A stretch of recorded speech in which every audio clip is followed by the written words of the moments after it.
Despite significant inward investment in our area, my constituency voted to leave in 2016, and I respect that result. We know that membership of the European Union has been and continues to be a deeply divisive issue, dividing communities, political parties, and some more than others, and even families. We also know that the EU referendum was an attempt by some to try to settle a division within the Tory party, something that has obviously backfired spectacularly. Brexit has become the main focus of our Parliament and our country. In many ways, this is as it should be, because it is the most important issue of our time. It is something that will impact on this generation and the generation to follow. Another reason why 16 and 17-year-olds should have been given the chance to vote in 2016. However, I am sure that I am not alone in thinking that it is incredibly frustrating that we are not able to focus as much attention on the many other important issues of the day as we should.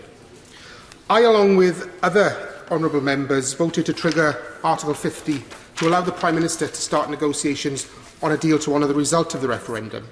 Mr Speaker, the deal that the Prime Minister has negotiated does not do that.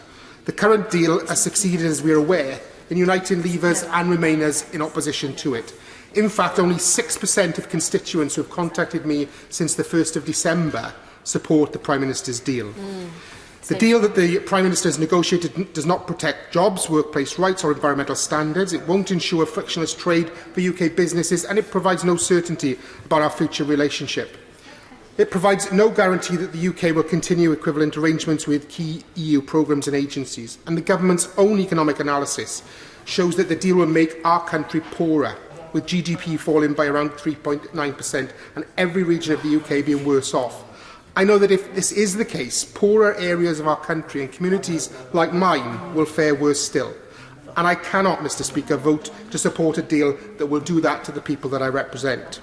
Because these are not just people that I represent. These are my family, my friends, people who I've grown up with, local businesses who serve the communities I've grown up in. And I cannot vote to inflict greater pain and hardship. Mr Speaker, I first got involved in politics as a 14-year-old during the miners' strike in 1984. The reason that I did was that I witnessed an uncaring government rip the heart out of my community and many others around me, and I could not stand back and do nothing. The Tory government then destroyed whole industries and left many workers on the scrap heap because they had no plan B.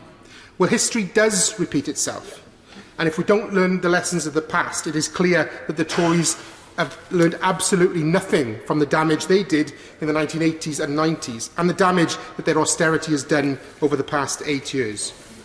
I fully acknowledge that people in my constituency voted to leave, and many still believe that leave is the best option. There are many others who I've spoken to, including individuals and small business owners and community groups, that have deep concern about the unfolding Brexit situation. EU citizens who have made my constituency their home face uncertainty, and students face uncertainty over programmes like Erasmus+. If we get this wrong, our country will live with its consequences for decades to come. Mr Speaker, I will vote against the Prime Minister's deal. I will also continue to vote against any attempt to take the UK out of the European without a deal, as I believe that this would prove a disaster for our country and for people in my constituency. And when, Mr Speaker, the Prime Minister's deal is defeated, I hope that she will listen to Parliament and come back and try to remedy what she has caused. If she cannot or will not do this, then she should step aside and make way for a general election.